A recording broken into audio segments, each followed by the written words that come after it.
Raven by Edgar Allan Poe. Once upon a midnight dreary, while I pondered, weak and weary, over many a quaint and curious volume of forgotten lore, while I nodded, nearly napping, suddenly there came a tapping, as if someone gently rapping at my chamber door. "'Tis some visitor," I muttered, tapping at my chamber door. Only this and nothing more. Ah, distinctly, I remember, it was in the bleak December, and each separate dying ember wrought its ghost upon the floor. Eagerly I wished the morrow. Vainly I had sought to borrow from my books surcease of sorrow, sorrow for the lost Lenore, for the rare and radiant maiden whom the angels name Lenore, nameless here, forevermore. And the silken, sad, uncertain rustling of each purple curtain thrilled me, filled me with fantastic terrors never felt before, so that now, to still the beating of my heart, I stood repeating, "'Tis some visitor entreating entrance at my chamber door, some late visitor entreating entrance at my chamber door. This it is, and nothing more." Presently my soul grew stronger, hesitating then no longer. "Sir," said I, "or madam, truly your forgiveness I implore, but the fact is I was napping, and so gently you came rapping, and so faintly you came tapping at my chamber door, that I scarce was sure I heard you. Here, I opened wide the door. Darkness there, and nothing more." Deep into that darkness peering, long I stood there wondering, fearing, doubting, dreaming dreams no mortal ever dared to dream before. But the silence was unbroken, and the stillness gave no token, and the only word there spoken was the whispered word, "Lenore." This I whispered, and an echo murmured back the word, "Lenore." Merely this, and nothing more.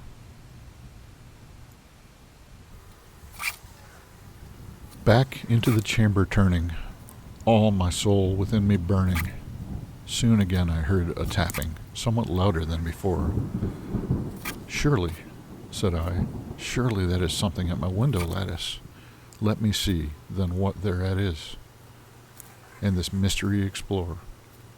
Let my heart be still a moment, and this mystery explore. 'Tis the wind, and nothing more."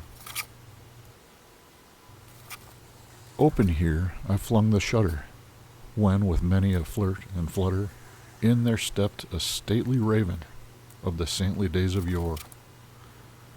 Not the least obeisance made he, not a minute stopped or stayed he, but with mien of lord or lady perched above my chamber door, perched upon a bust of Pallas just above my chamber door, perched and sat, and nothing more. Then this ebony bird beguiling my sad fancy into smiling, by the grave and stern decorum of the countenance it wore.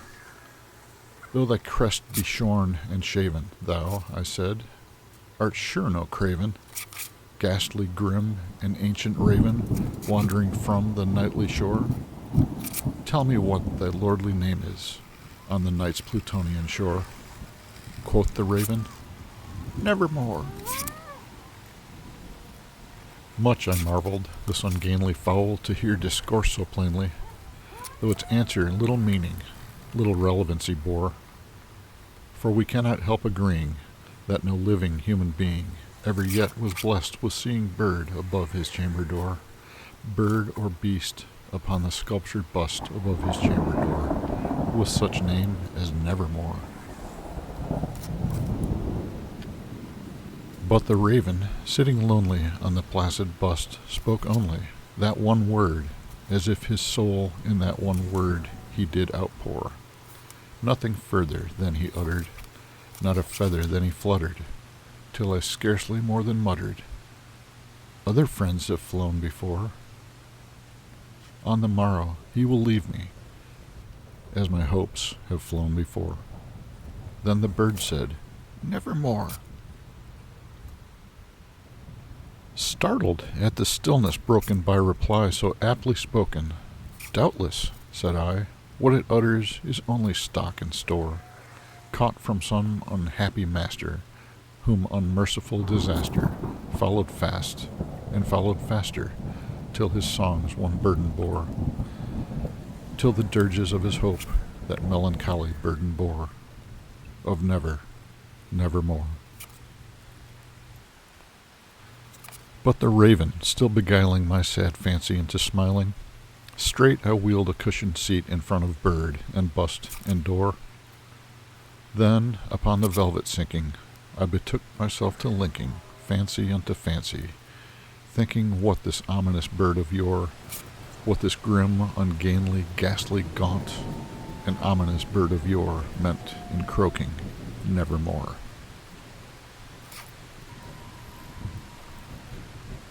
This I sat, engaged in guessing, but no syllable expressing, to the fowl whose fiery eyes now burned into my bosom's core. This and more I sat divining, with my head at ease reclining, on the cushion's velvet lining, that the lamplight gloated o'er, but whose velvet violet lining, with the lamplight gloating o'er, she shall press, ah, nevermore. Then, methought, the air grew denser, perfumed from an unseen censer, swung by seraphim whose footfalls tinkled on the tufted floor. "Wretch," I cried, "that God hath lent thee, by these angels he hath sent thee, respite, respite and nepenthe from my memories of Lenore. Quaff, oh quaff this kind nepenthe, and forget this lost Lenore." Quoth the raven, "Nevermore." "Prophet," said I, "thing of evil." Prophet still, if bird or devil, whether tempter sent or whether tempest tossed thee here ashore, desolate, yet all undaunted, on this desert land enchanted, on this home of horror haunted, tell me truly, I implore, is there balm in Gilead? Tell me, I implore. Quoth the raven, "Nevermore." "Prophet," said I, "thing of evil, prophet still, if bird or devil, by that heaven that bends above us, by that God we both adore, tell this soul with sorrow laden, if, within the distant Aidenn, it shall clasp a sainted maiden, whom the angels name Lenore, clasp a rare and radiant maiden, whom the angels name Lenore." Quoth the raven, "Nevermore." "Be that word our sign in parting, bird or fiend," I shrieked, upstarting. "Get thee back into the tempest and the night's Plutonian shore. Leave no black plume as a token of that lie thy soul hath spoken. Leave my loneliness unbroken. Quit the bust above my door. Take thy beak from out my heart, and take thy form from off my door." Quoth the raven, "Nevermore." And the raven, never flitting, still is sitting, on the pallid bust of Pallas, just above my chamber door. And his eyes have all the seeming of a demon's that is dreaming, and the lamplight o'er him streaming throws his shadow on the floor, and my soul from out that shadow that lies floating on the floor shall be lifted nevermore.